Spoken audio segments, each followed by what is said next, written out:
Hello students, welcome to our channel Eduhub Bangla. তো আজকের এই ভিডিওতে আমরা খুব একটা ইম্পর্টেন্ট জিনিস নিয়ে ডিসকাস করব। সেটা হচ্ছে যে হাতে আর 20 দিনও বাকি নেই আমাদের। 31শে আগস্ট মিসলেনিয়াস মেইনস 2023 হতে চলেছে। তোমরা যারা প্রিপারেশন নিচ্ছ, যারা সফল হয়েছো প্রিলিমসে, সকলকে অনেক আগেই আমরা অভিনন্দন জানিয়েছি, আবারও অভিনন্দন। প্রিপারেশন আশা করি একেবারে ফুল সুইংয়ে চলছে। 90% প্রিপারেশন, 100% প্রিপারেশন রেডি। এখন হচ্ছে প্র্যাকটিসের পালা। তুই প্র্যাকটিসের মাঝে যখন তোমরা মক টেস্ট দেবে, তখন একটা সব থেকে বড় ইস্যু হয়ে দাঁড়ায় হচ্ছে time management. Because it's a one day examination. একটা দিনে 450 মার্কসের একটা এক্সাম হবে। এবার এই এক্সামিনেশনে আমরা টাইমটাকে কি করে ম্যানেজ করব, কোন পেপারে, কোন এরিয়াতে, কোন সেকশনে আমার কতটা টাইম দিতে হবে, তার জন্য এই ভিডিওটা আমি তোমাদের জন্য করছি। যারা দেখোনি ভালো করে দেখে নাও, বা যারা এখন টাইম ম্যানেজমেন্ট নিয়ে কনফিউশনে রয়েছে ভালো করে ভিডিওটা দেখে নাও। দেখো, প্রথমেই হচ্ছে উইদাউট এনি ফার্দার ইন্ট্রোডাকশন আমি একদম পুরো টপিকে ঢুকে যাব। প্রথমেই আছে পেপার 1 বেঙ্গলি, সব থেকে সোজা পেপার, বিকজ আমাদের মাতৃভাষা। Easier paper compare to English, কারণ ইংলিশে বরাবরই আমাদের একটুখানি দুর্বলতা থাকে, সেটা আমরা সকলেই জানি। বেঙ্গলিতে যেটা আছে, আমাদের 40 মার্কসের সামারি বা গদ্যাংশ আসে, যেখান থেকে আমাদের প্রেসি লিখতে হয় বাংলায়। এবার এই সেকশনটা খুবই ইজি হয়, কারণ ওটা বাংলায়, এবং বাংলায় আমাদের যে দখল রয়েছে মাতৃভাষার দিক থেকে বলো বা ব্যাকরণের দিক থেকে বলো, একটু কিন্তু ইংরেজির থেকে অনেকটাই বেশি। তো এই জায়গাটা আমাদের প্রথমেই পেপার পেয়ে প্রথমেই আমাকে এটা করতে হবে। এটার জন্য আমি কতটা টাইম দেবো? এটার জন্য আমি টাইম দেবো 10 থেকে 12 মিনিট। ঠিক আছে, 10 থেকে 12 মিনিট আমি এটার জন্য টাইম দেবো। কেন? একটা গদ্যাংশ হার্ডলি 50, 60, 100 ওয়ার্ডসের হবে, সেটা পড়ে লিখতে 10 মিনিটের বেশি লাগার কথা নয়।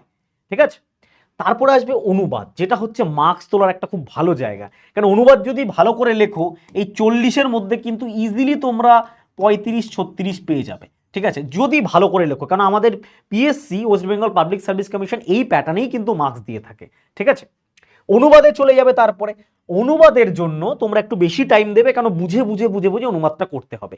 তার জন্য তোমরা টাইম দেবে কত? তার জন্য তোমরা কিন্তু একটা অনুবাদে কতটা টাইম দেবে? একটা অনুবাদে মোটামুটি, দুটো অনুবাদ মিলে মোটামুটি 20 থেকে 25 মিনিট কিন্তু টাইম তোমরা দেবে।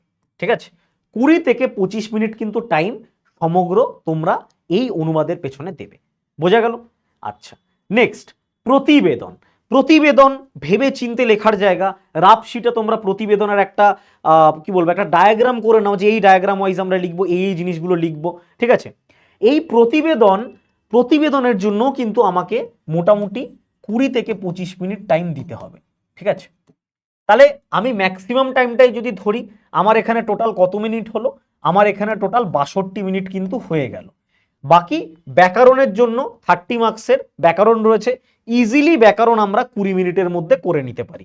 20 মিনিটস, টোটাল 82 মিনিটসের মধ্যে কিন্তু আমার টোটাল কপি, আমি যদি ম্যাক্সিমাম টাইমটাও ধরি, আমার কিন্তু কমপ্লিটেড। তো এইভাবে তোমাকে কিন্তু বেঙ্গলি পেপারে টাইমটা মেনটেন করতে হবে। নেক্সট টপিকে চলে আসি, ইংলিশ পেপারে।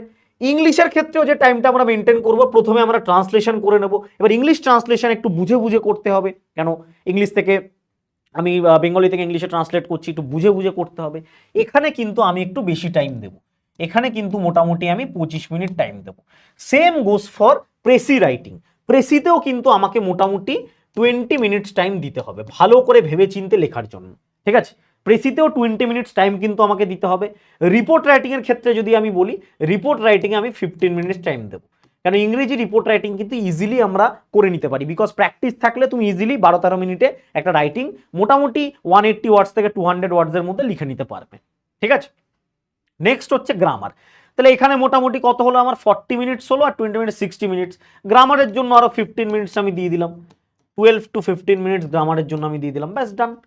আমার এর বাইরে তো এটা তো ওয়েমার না যে ওয়েমার ফিল আপ করা থাকবে, শুধু একটা অ্যাটেন্ডেন্স শিট তোমার ফিল আপ করার থাকবে, সেটা করতে হয়তো হার্ডলি তোমার 10 সেকেন্ড 15 সেকেন্ড, বা আমি ধরে নিচ্ছি 1 মিনিট লাগবে। আর টুকটাক জল খাওয়া এটা ওটা করে আরো 5 মিনিট হয়ে গেল তোমার টোটাল টাইমিং 90 মিনিটস।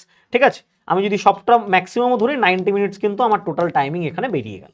ঠিক আছে, এইভাবে মেটিকুলাসলি এবং প্রপারলি স্মার্ট ভাবে তোমাকে কিন্তু টাইমিংটা মেনটেন করতে হবে, যেটা number 1 factor in miscellaneous means. টাইমে কিন্তু অনেকে হেরে যাবে, টাইমের কাছে কিন্তু হেরে যাবে অনেকে।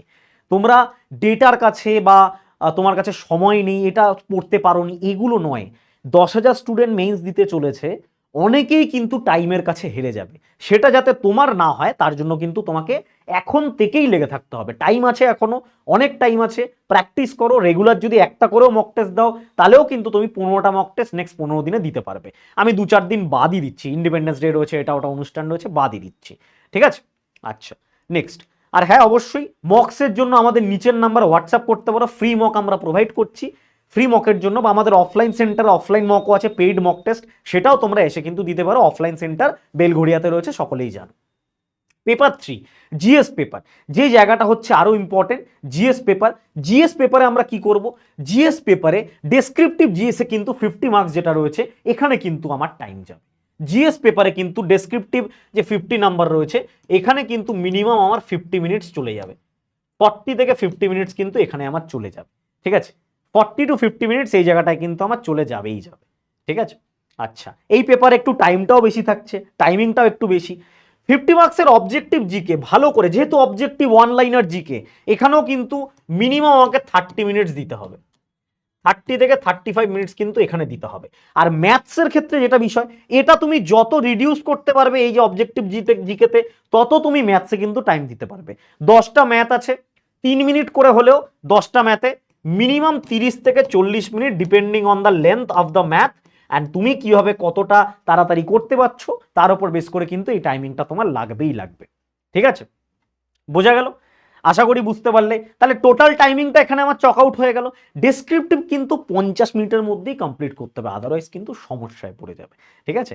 অনেকের ক্ষেত্রে এটা হয়, আমরা দেখেছি এত মক টেস্ট নিয়ে, প্লাস আমি 2টো মেইনস দিয়েছি, আমি জিনিসটা দেখেছি যে ডেসক্রিপটিভে কিন্তু অনেকটা টাইম খেয়েছে। মানুষ কিন্তু আনলিমিটেড লেখা স্টার্ট করে, বিশেষ করে প্রথমে যে 20 মার্কসের কোয়েশ্চেনটা আসে, একটা কম্পালসারি 20 মার্কসের ডেসক্রিপটিভ কোয়েশ্চেন আসে, সেটা কিন্তু লিখতেই থাকে 3 পেজ, 3.5 পেজ, 4 পেজ যদি জানা থাকে। প্রচুর টাইম ওয়েস্ট হয়ে যাচ্ছে তোমার, তুমি কিন্তু নাম্বার পাবে না। যে এখানে 1.5 পাতা বা 2 পাতা ভালো লিখেছে, প্রপারলি স্ট্রাকচার্ড ওয়েতে লিখেছে, সে কিন্তু 20-র মধ্যে ইজিলি 16 বা 15 পেয়ে যাচ্ছে। তুমি 3 পাতা লিখেও দেখা গেল তুমি 10 বা 12 পেলে। তো এটা কোনো লাভ হলো না, উল্টে তোমার এই জায়গাগুলোতে টাইম কমে গেল। তো এই জিনিসটা কিন্তু মাথায় রাখতে হবে। আর আরেকটা বিষয়, অবশ্যই অ্যাব্রিভিয়েশন কিন্তু ভালো করে পড়ে যাবে। অ্যাব্রিভিয়েশনে কিন্তু প্রচুর টাইম যায়, মাথায় চিন্তা করতে হয় আমি এটা কি হবে, এরকম পেন মাথায় নিয়ে এরকম করে কাইন্ড অফ লাইক বিভিন্ন অঙ্গভঙ্গিতে আমরা চিন্তা ভাবনা করি, যেটা আমাদের স্বভাবত এক একজন এক এক রকম মানে ফিচার্স বলতে পারো। তো সেটা যেন না করো। ডেসক্রিপটিভ এখানে যে অ্যাব্রিভিয়েশন রয়েছে সেটার কিন্তু অলরেডি একটা ভিডিও আমাদের চ্যানেলে দেওয়া রয়েছে, এই প্লেলিস্টের আন্ডারে তোমরা দেখে নিতে পারো। ইম্পর্টেন্ট অ্যাব্রিভিয়েশন নিয়ে আমি ভিডিও করেছি জাস্ট 4-5 দিন আগে। অবজেক্টিভ জায়গাটা মোটামুটি 30 থেকে 35 মিনিট মধ্যে শেষ করে দেবে। ঠিক আছে? চেষ্টা করবে 30 থেকে 35 মিনিটের মধ্যে অবজেক্টিভ যে জায়গাটা রয়েছে সেটা কমপ্লিটলি এন্ড করে দেওয়ার। ঠিক আছে? তাহলে টোটাল টাইম ম্যানেজমেন্টের বিষয়টা বোঝা গেল। ভালো করে প্রিপারেশন নাও, 15 ডেজ রয়েছে, বেস্ট অফ লাক, নিজের সেরাটা দাও। একটা খুব ভালো একটা সুযোগ রয়েছে, অনেকগুলো ভ্যাকেন্সি রয়েছে, নিয়ার অ্যাবাউট 900+ ভ্যাকেন্সি রয়েছে জানা মতে বা বিভিন্ন তথ্য মতে। তো ভালো করে পরীক্ষা দাও, প্রপারভাবে প্রিপারেশন নাও, প্র্যাকটিস রেগুলারলি করো। সময় কিন্তু আছে প্র্যাকটিসের জন্য, স্টিল ভালো করে টাইম বেঁধে প্র্যাকটিস করো। Thank you.